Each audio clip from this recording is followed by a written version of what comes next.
ఈరోజు దేవుని ఆశీర్వాదం, ఉదయకాలం లేవడం ద్వారా దేవుని దీవెనలు. ఉదయకాల ఆశీర్వాదం. రూతు గ్రంథం 2వ అధ్యాయము 7వ వచనం. ఆమె, నేను కోయివారి వెనుకకు పనల మధ్యను ఏరుకొని కూర్చుకున్నటకు దయచేసి నాకు సెలవిమ్మని అడిగాను. ఆమె వచ్చి ఉదయము మొదలుకొని ఇది వరకు ఏరుకొని చూడను, కొంతసేపు మాత్రము ఆమె ఇంట కూర్చుండేనని వాడు చెప్పాను. అంటే రూతు బోయజ్ యొక్క పొలంలో పరిగెలు ఏరుకుంటుంది. ఎప్పుడు లేచింది తెలుసా? ఉదయం లేచి పరిగెలు ఏరుకోవడానికి వెళ్ళింది. అంటే ఉదయకాలము ఆమె అంటే చురుకైన స్త్రీ. She got up very early. మనము ప్రతిదినం ఉదయకాలం లేవడం ద్వారా ఒక ఆశీర్వాదాన్ని ధ్యానిస్తున్నాం. ఈరోజు రూతు గురించి. రూతు భర్త లేడు, ఆమెకు అతను వెంబడిస్తుంది. మరి ఆమె ఉన్నదంతా పోగొట్టుకుంది, ఆస్తి లేదు, పేదరికంలో ఉంది. అయినా ఆమె చురుకుగా ఉండడం ద్వారా ఆమెకు అది భాగ్యంగా మారిపోయిందని మనం చూస్తున్నాం. ఉదయకాలం లేచింది, బోయజ్ యొక్క పొలంలోకి వెళ్తుంది, పనులు చేస్తుంది, చురుగ్గా ఉంది. అప్పుడు బోయజు అంటే ఆ యజమానుడు ఆమెను చూచి ఆమె యందు కనికర పడినట్టు వాక్యం సెలవిస్తుంది. సమయం లేదు కాబట్టి మీరు ఇంటికి వెళ్ళి రూతు 4 అధ్యాయాలు కూడా చదవాలని కోరుతున్నాను. బోయజు ఆమె యందు కనికర పడినాడు, ఆమెను ప్రశంసిస్తున్నాడు, ఆమె మీద దయ చూపుతున్నాడు, చివరికి ఆమెను భార్యగా చేసుకుంటాడు.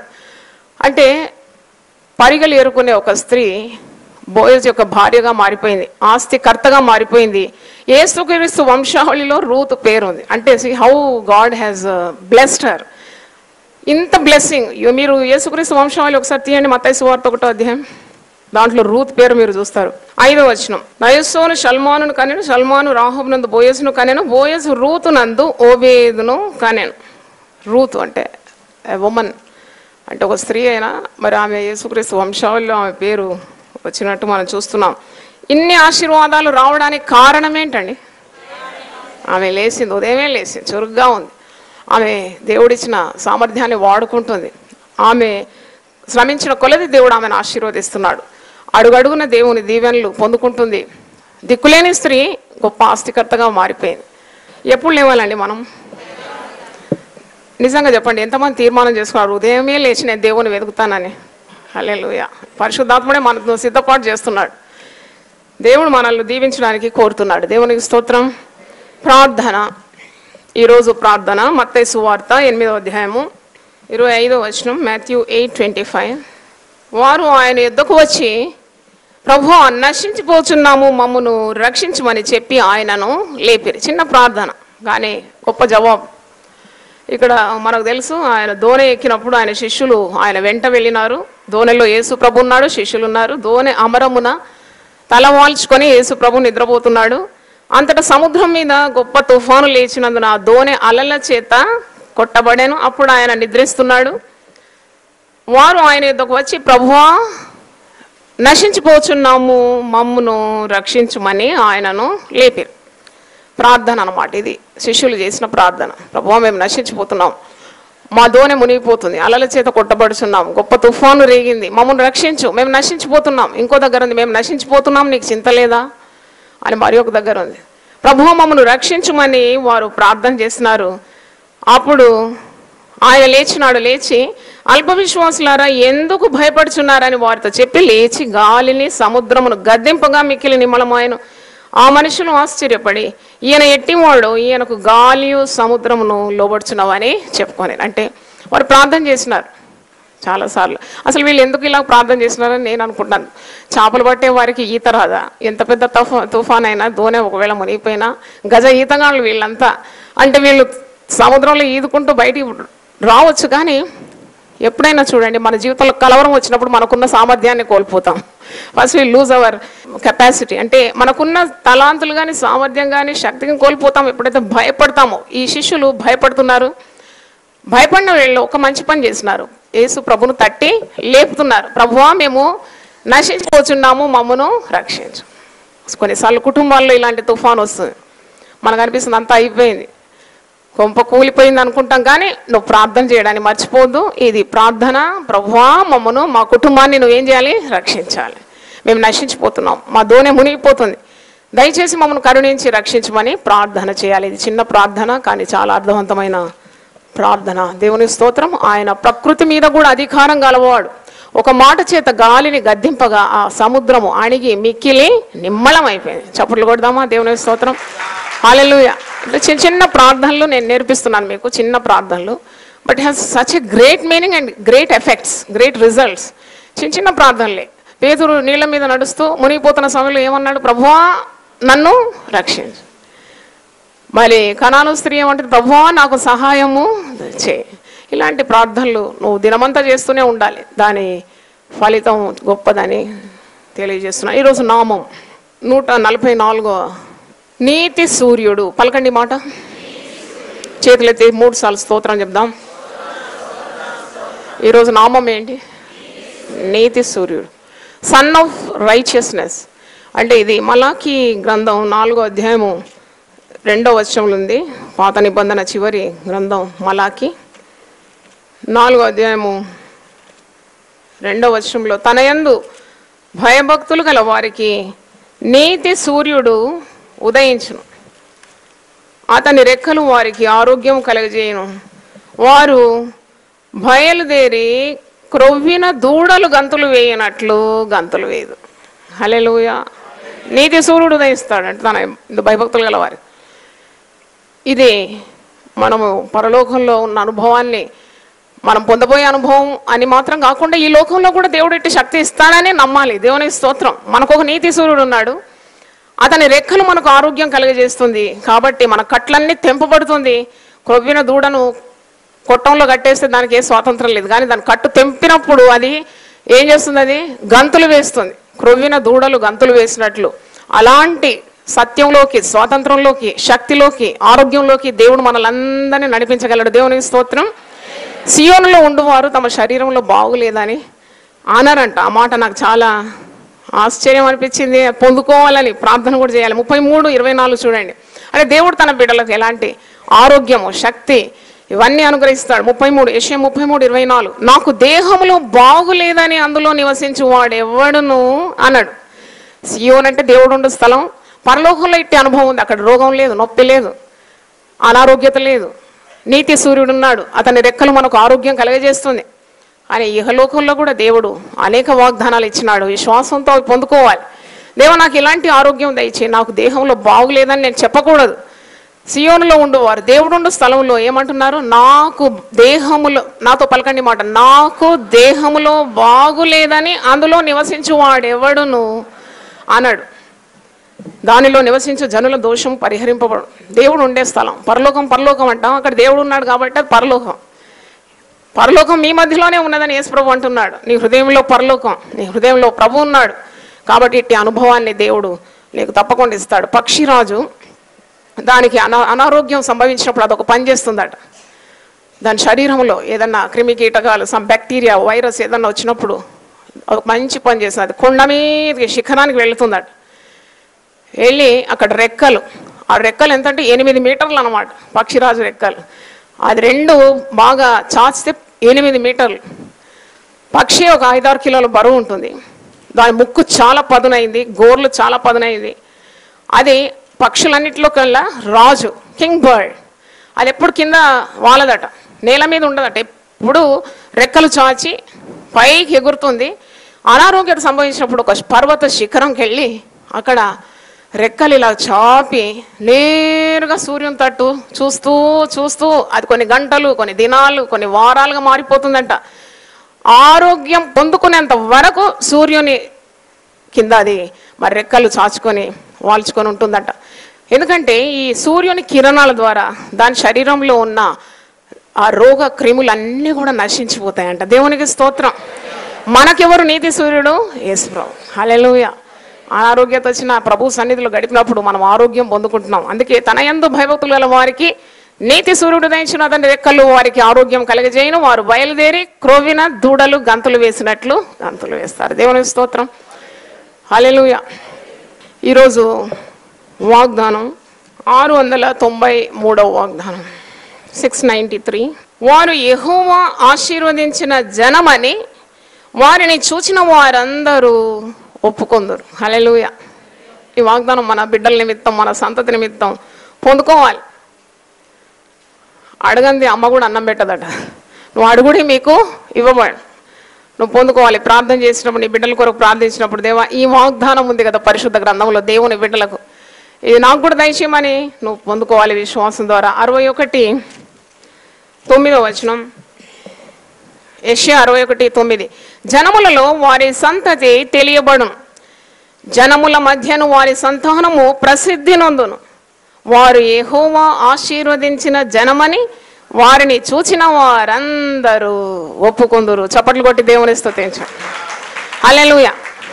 ఇదొక సవాల్గా తీసుకొని ఈ శిలువ ధ్యానంలో మనం ప్రార్థన చేద్దాం. మన బిడ్డలను చూసిన వారు, మనల్ని చూసిన వారు నిజంగా దేవుడు వీరిని ఆశీర్వదించిన జనమని ఒప్పుకునే రీతిగా దేవుడు మనల్ని దీవించినట్లు ఈ ఆశీర్వాదం పొందుకోవాలి. ఇది వాగ్దానం. వారు యెహోవా ఆశీర్వదించిన జనమని వారిని చూచిన వారందరూ ఒప్పుకుందరు. ఎంతమందికి ఈ వాగ్దానం కావాలి? అందరికి కావాలి. 2 చేతులు ఎత్తాడు, డబుల్. హల్లెలూయా. అందరికి కావాలి. దేవుని స్తోత్రం.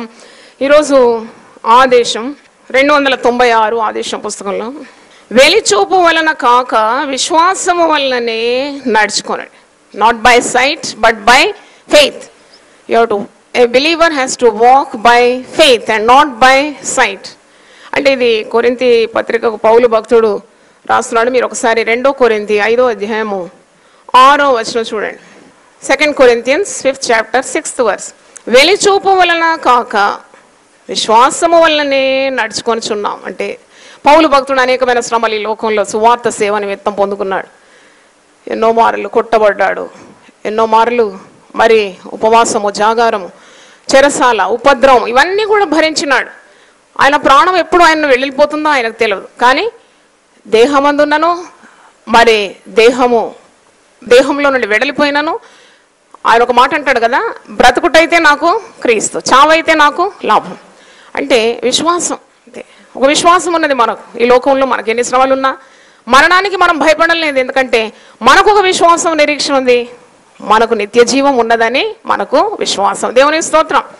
మరణం మనకు ఒక మెట్ అయిపోతుంది. It becomes a promotion. అందుకే భక్తులు మరణించినప్పుడు ప్రమోటెడ్ టు గ్లోరీ అంటారు. అంటే మహిమా ప్రవేశం. దేవుని స్తోత్రం. చచ్చిపోయినారు అన్నారు కానీ ప్రభువు నందు ఏమైనారు? వీరు నిద్రించినారు. ఎంత బాగుందో ఆ మాట. నిద్రపోయినోడు తప్పకుండా లేస్తాడు కదా. దేవుని స్తోత్రం. నిద్రపోయినోడు తప్పకుండా లేస్తాడు. అలాగూ మనకు విశ్వాసం ఉన్నది. మనం వెలిచూపు ద్వారా బ్రతకడం లేదు, మనం విశ్వాసం ద్వారా అడుగులు వేస్తున్నాం. యేసు ప్రభు ఒక మాట అంటాడు కదా, చూచి నమ్మిన వారి కంటే చూడక నమ్మువారు ధన్యులు. హల్లెలూయా. మనం పరలోకం చూడలేదు, మనం యేసు ప్రభువుని చూడలేదు, మనం ఇవేమీ చూడలేదు కానీ నమ్ముతున్నాం. మనము యేసు ప్రభు శిలువ మరణం కూడా మనం చూడలేదు కానీ మనము 40 రోజులు యేసు ప్రభు శిలువ మరణాన్ని, ఆయన మనకు అనుగ్రహించిన వరాలన్నిటి కూడా ధ్యానిస్తున్నాం. దేవుని స్తోత్రం. దావీదు గొలియాతును ఎదుర్కోబోతున్నాడు. మరి దావీదు గొలియాతుకున్న యుద్ధంలో గొలియాతు ఓడిపోతున్నాడు. దేవుడు దావీదు పక్షమందుండి గొప్ప విజయము మరి ఇశ్రాయేలు ప్రజలకు అనుగ్రహించినట్టు మనం చూస్తున్నాం. దావీదు మరి ఎప్పుడు ఆరంభించినాడు, ఎప్పుడు లేచినాడు? చూడండి, ఇంత గొప్ప విజయానికి రహస్యం ఎక్కడుంది? 1 సమూయేలు 17:20 అందరు కలిసి చదువుకుందామా? 1 సమూయేలు 17:20. దావీదు ఎప్పుడు లేచినాడు? ఉదయమున లేచినాడు. ఆ రోజంతటికి సిద్ధపాటు అన్నమాట. ఉదయాన్న లేచినాడు. దావీదు ఉదయమున లేచి ఒక కాపరికి గొర్రెలను అప్పగించి ఆ వస్తువులను తీసుకొని యెషై తనకి ఇచ్చిన ఆజ్ఞ చొప్పున ప్రయాణం అయిపోయాను. అక్కడ ఆరంభమైంది. ఉదయం నుండి మరి దేవుని హస్తం అతనికి తోడుగా ఉండి మరి ఫిలిష్తీయుడైన గొలియాతుతో యుద్ధం చేసి యుద్ధంలో దేవుని సహాయం పొందుకొని అంటున్నాడు కదా, నువ్వు 45వ వచనం గొలియాతుతో సవాల్ చేస్తున్నాడు. నీవు కత్తియు ఈటయు బల్లెమును ధరించుకొని నా మీదికి వచ్చున్నావు, అయితే నీవు తిరస్కరించిన ఇశ్రాయేల్ సైన్యములకు అధిపత్యకు యెహోవా పేరట నేను నీ మీదికి వచ్చున్నా. అంత ధైర్యం, అంత శక్తి ఆయన పొందుకున్నాడు. తర్వాత గొలియాతు ఏమైనాడు? 49వ వచనం ఏమైనాడు? తన సంచిలో చేయి వేసి అందులో నుండి రాయి ఒకటి తీసి వడిసెలతో విసిరి ఆ ఫిలిష్తీయుని నుదుట కొట్టాను. ఆ రాయి వాని నుదురు చొచ్చినందున వాడు నేలను బోర్లా పడాను. అంటే గొలియాతు లాంటి సమస్యలను విశ్వాసి ఎదుర్కోవాలంటే ఎప్పుడు లేవాలి? ఉదయమే లేచి దేవుని సన్నిధిలో సిద్ధపాటుతో మరి నీ యొక్క పనులు ఆరంభించినప్పుడు తప్పకుండా పర్వతం లాంటి సమస్యలన్నీ బోర్లా పడిపోతుంది. దేవునికి స్తోత్రం. నీ ఎదుటనున్న గొప్ప సమస్యలు అది బోర్లో పడుతుంది. గొలియాతు మరి దావీదు విసిరిన వడిసెల్లో నుండి రాయి విసిరినప్పుడు అతని నుదుట అది చొచ్చి బోర్లో పడినాడు. తర్వాత 51వ వచనం చూడండి. వాడు బోర్ల పడగా దావీదు పరిగెత్తిపోయి ఫిలిష్తీయుని మీద నిల్చుని వాని కత్తి వరదీసి దానితో వాని చంపి వాని తలను తెగవేసి. గొప్ప విజయం. అంటే 52వ వచనం. అప్పుడు ఇశ్రాయేలు వారిని యూదా వారు లేచి జయము జయమని అర్చుచు లోయ వరకును షరాయిము ఎక్రోను వరకును ఫిలిష్తీయులను తరమగా ఫిలిష్తీయులు హతులై షరాయిము ఎక్రోను మార్గమున గాతు ఎక్రోను పట్టణంల వరకు కూలేరు. 54వ వచనం చూడండి. అయితే దావీదు ఆ ఫిలిష్తీయుని ఆయుధములను తన డేరాల్లో ఉంచుకొని అతని తలను తీసుకొని యెరూషలేమునకు వచ్చాను. అంటే సమస్య బోర్ల పడిపోయింది. తర్వాత తల తెగివేసినాడు. ఆ తలను పట్టుకొని యెరూషలేమునకు విజయోత్సవంగా వస్తున్నాడు. ఎవరు? దావీదు. హల్లెలూయా చెప్పండి ఒకసారి. దీనికి మూల కారణం ఏంటి? ఉదయమే లేచినాడు. ఒకవేళ ఆ రోజు మధ్యాహ్నం లేచినాడు అనుకో, ఆవలింతలు తీసుకుంటా ఒళ్ళు విరుచుకుంటా ఆ రోజు గొలియాతును మరి ఓడించడానికి శక్తి లేకపోయేది. చూడండి, ఏ పనైనా చేయడానికి దేవుని బిడ్డలు ఉదయంనే లేచి సిద్ధపాటుతో ముందుకు వెళ్ళినప్పుడు గొలియాతు లాంటి అంటే ఆ పర్వతం లాంటి సమస్యలన్నీ కూడా బోర్లబడడం, మరి దేవుని బిడ్డల గొప్ప విజయం దేవుడు ఇస్తాడు. దేవునికి స్తోత్రం. ఏదైనా వ్యాపారం లేక మరి ఒక ఉద్యోగం లేక ఇంట్లో కొన్ని కార్యాలు ఇవన్నీ మన ముందు ఉంటాయి సమస్యలుగా. అప్పుడు నువ్వు ఉదయం లేచి దేవుని ఆలోచనలు అడిగి సిద్ధపాటుతో నీవు మరి దేవుని సహాయంతో ముందుకు వెళ్ళినప్పుడు తప్పకుండా నీకు దేవుడు గొప్ప విజయాన్ని ఇస్తాడు. దావీదు అంటున్నాడు, నువ్వు కత్తి ఈటె బల్లం పట్టుకొని నేను వస్తున్నావు నా మీది, కానీ నువ్వు తిరస్కరించిన ఇశ్రాయేలు దేవుడని యెహోవా పేరట నేను నీ మీదకి వస్తున్నా. హల్లెలూయా. ఇది ఉదయకాల ఆశీర్వాదం. ఇంటికి వెళ్ళి 1 సమయాలు 17 మొత్తం చదవాలని కోరుతున్నాను. ఇంకొక ఉదయకాల ప్రార్థన ఆదికాండం 32. ఈ ప్రార్థన చాలా అద్భుతంగా ఉంటుంది. ఇవి పొందుకోవాలి మనం.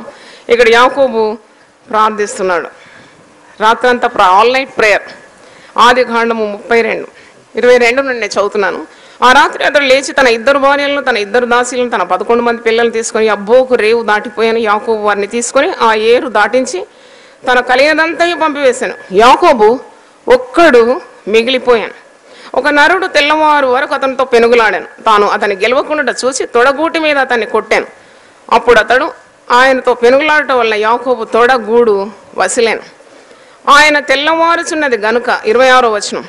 తెల్లవారుచున్నది గనుక నన్ను పోనిమ్మనగా అతడు నీవు నన్ను ఆశీర్వదించితేనే గాని నేను నిన్ను పోనీయను. ఇది ఎంత బాగుంది కదా మాట. దేవుని స్తోత్రం. నువ్వు ఇలాగే ప్రార్థించాలి. దేవా, I will not leave you until you bless me. దేవా, నన్ను ఆశీర్వదిస్తేనే కానీ నేను నిన్ను పోనీ. పట్టు విడవకుండా ప్రార్థించినాడు. రాత్రంతా ఒంటరిగా మిగిలిపోయినాడు. మరి తన కుటుంబాన్ని ముందు పంపించేస్తున్నాడు. ఆయన ఒంటరిగా మిగిలిపోయినాడు.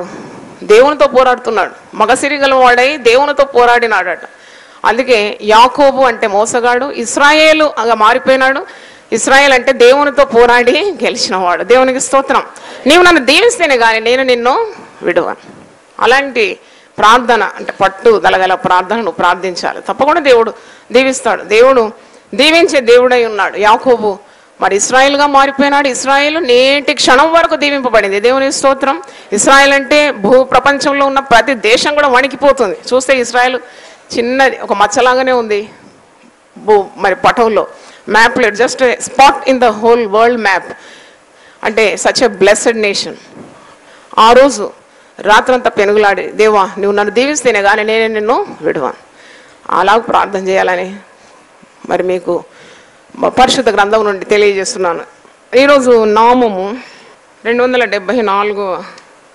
మరణ ద్వారమున ప్రవేశించకుండా నన్ను ఉద్ధరించువాడు. ఈ నామం పలకండి. మరణ ద్వారమున ప్రవేశించకుండా నన్ను ఉద్ధరించువాడు. ఇది కీర్తనలు 9:14 ఉంది. మరణ ద్వారమున ప్రవేశించకుండా నన్ను ఉద్ధరించువాడా, నన్ను ద్వేషించువారు నాకు కలగజేయు బాధను చూడు. అంటే చాలాసార్లు మనం మరణం యొక్క అంచుల వరకు వెళ్ళిన అనుభవాలు ఉన్నాయి. కొన్నిసార్లు మన బంధువుల్లో కానీ మనమే కానీ ఇంత తీవ్రత రోగం ఎంత బాధ ఉంటుందంటే అది మరణం అంచుల వరకు వెళ్తున్నారు. తిరిగి అనేకుల ప్రార్థనల ద్వారా తిరిగి జీవంలోకి దాటుకుంటున్నారు. అంటే కొందరు ప్రాణం గురించి ఆశ విడిచినను వారు మరలా బ్రతుకుతున్నారు. ఎందుకంటే జీవ మరణములు ఆయన వశంలో ఉన్నది. ఆయన బ్రతికించేవాడు, ఆయన మృతి నొందించేవాడు. కాబట్టి మరణం తప్పించుట ప్రభు అయిన యెహోవా వశమై ఉన్నది. దేవునికి స్తోత్రం.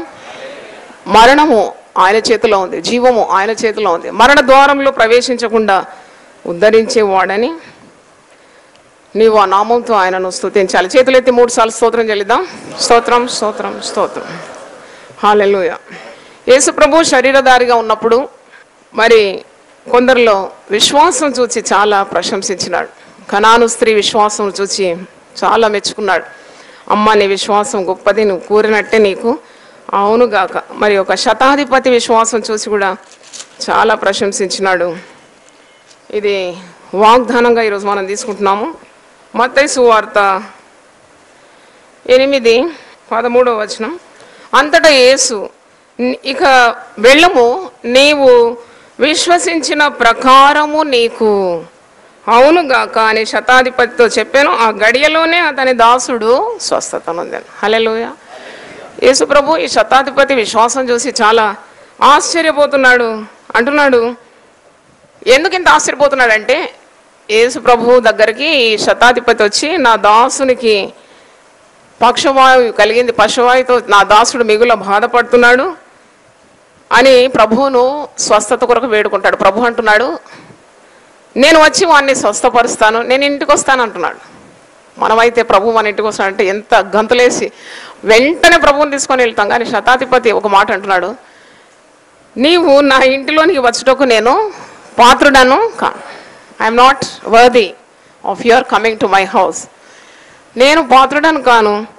నువ్వు ఒక మాట సెలవిస్తే చాలు, మాట మాత్రము సెలవిమ్ము, అప్పుడు నా దాసుడు స్వస్థపరచబడు. అంటే సచ్ ఎ గ్రేట్ ఫెయిత్. అంటే he is believing in the power of Jesus word. ఒక మాట సెలవిస్తే చాలు, నా దాసుడు స్వస్థపరచబడతాడు, నువ్వు నా ఇంటికి వచ్చే పని లేదు. అంటే ఇంతగా మరి నీవు ఎంతో మరి సేవలో ఉన్నావు, అంత సమయం తీసుకొని నా ఇంటికి వచ్చే అవసరం లేదు, నేను అంత యోగ్యుని గాను నువ్వు నా ఇంటికి రావడం. ఒక మాట సెలవిస్తే చాలు, దాని ప్రకారం అయిపోతుంది అన్నప్పుడు ప్రభు చాలా ప్రశంసిస్తున్నాడు. ఒక మాట చూడండి, 10వ వచనం. యేసు ఈ మాట విని ఆశ్చర్యపడి, ఇశ్రాయేల్లో ఎవరికైనాను నేనింత విశ్వాసం ఉన్నట్టు చూడలేదని నిశ్చయముగా మీతో చెప్తున్నాను. God always likes faith. నీలో ఎంత విశ్వాసం ఉంటుందో అంత ప్రియుడైపోతావు, ప్రియురాలైపోతావు దేవునికి.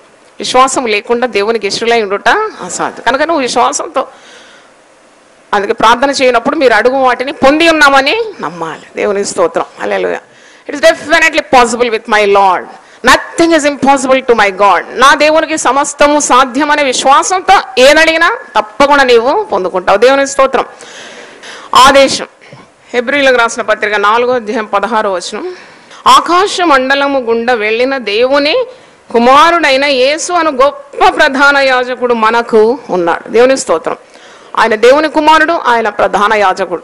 మన ప్రధాన యాజకుడు మన బలహీనతల యందు మనతో సహానుభవం లేనివాడు కాడు, గాని సమస్త విషయంలోనూ మన వలనే శోధింపబడినను ఆయన పాపము లేనివాడుగా ఉండెను. గనుక మనము కనికరింపబడి సమయోచితమైన సహాయం కొరకు కృప పొందినట్లు ధైర్యముతో కృపాసనమునొద్దకు చేరు. హెబ్రీ 4:16 ఈ మాట ప్రతి విశ్వాసి గుండెలో ముద్రింపబడాలి. నిన్ను ప్రార్థనకు సాతానుడు నిరుత్సాహపరిచినప్పుడు ఏం ప్రార్థన చేస్తావులే, చాలా తప్పులు చేసినావు, దేవుని దగ్గర ఎలాగ పోతావు? సాతానుడు ఒకవేళ నిన్ను అలాగూ నిరుత్సాహపరిస్తే సాతాను బంధించి ఉనాలి. నేను కనికరింపబడి సమయోచితమైన సహాయం కొరకు నేను క్రీస్తు కృపాసనం యొద్దకు ఎలా వెళ్తాను? ధైర్యంగా వెళ్తాను. దేవుని స్తోత్రం. ఎందుకంటే మన ప్రధాన యాజకుడు మన బలహీనతల యందు సహానుభవము కలవాడు. ఆయన దేవుని కుమారుడు మాత్రం కాదు, ఆయన మనకు ప్రధాన యాజకుడై ఉన్నాడు. ఆయన తండ్రి కుడిపార్శ్వమందుండి నిత్యం మన కొరకు విజ్ఞాపన చేస్తున్నాడు. దేవునికి స్తోత్రం. హల్లెలూయా. చప్పలతో దేవుని స్తుతిద్దాం. నాతో పలకండి. మనము కనికరింపబడి సమయోచితమైన సహాయం కొరకు ధైర్యముతో ఆయన కృపాసనము చేరుదాము. హల్లెలూయా. దేవుడు మనల్ని సమృద్ధిగా దీవించును గాక. ఆమేన్. ఒక మాట ప్రార్థన చేసుకుందాం. హల్లెలూయా. స్తోత్రం, స్తోత్రం, స్తోత్రం, స్తోత్రం, స్తోత్రం. హల్లెలూయా. ప్రభువా నీ పరిశుద్ధ నామం స్తోత్రం. మాకు ప్రతిదినము నీ వాక్యం సిద్ధపరిచి మాకు అనుగ్రహిస్తున్నావు ప్రభువా, నీకు స్తోత్రం. చక్కటి సిలువ సందేశాలు ఇంతవరకు మేము విన్నాం. మనుషుడు రొట్టె వలన మాత్రం కాదు కానీ నీ నోటి నుండి వచ్చే ప్రతి మాట వలన బ్రతుకుతాడని మీరు సెలవిచ్చినారు. ప్రభువానికి స్తోత్రం. మరి దేవుని వాక్యం విన్న ప్రతి ఒక్కరిని మీరు దీవించి ఆశీర్వదించమని యేసు నామములో అడిగి వేడుకుంటున్నాను తండ్రి. ఆమేన్. హల్లెలూయా, హల్లెలూయా.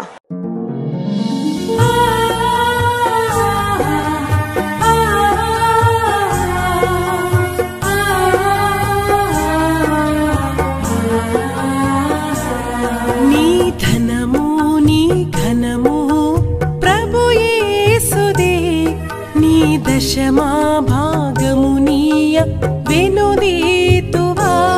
నీ ధనము నీ ఘనము ప్రభు యేసుదే, నీ దశమా భాగమునీయ వెనుదీతువా. ధరలోన ధనధాన్యములనీయగా కరుణించి కాపాడి రక్షింపగా. ధరలోన ధనధాన్యములనీయగా కరుణించి కాపాడి రక్షింపగా. పరలోకనాదుండు నీకీయగా మరి యేసు కొరకీయ వెనుదీతువా. పరలోకనాథుండు నీకీయగా మరి యేసు కొరకీయ వెనుదీతువా. నీ ధనము నీ ఘనము ప్రభు యేసుదే, నీ దశమా భాగమునీయ వెనుదీతువా. పాడి పంటలు ప్రభువు నీకీయగా కూడు గుట్టలు నీకు దయచేయగా. పాడి పంటలు ప్రభు నీకీయగా కూడు గుట్టలు నీకు దయచేయగా. వీడంగ ప్రభు యేసు నామంబును గడువేల ప్రభుకీయను క్రైస్త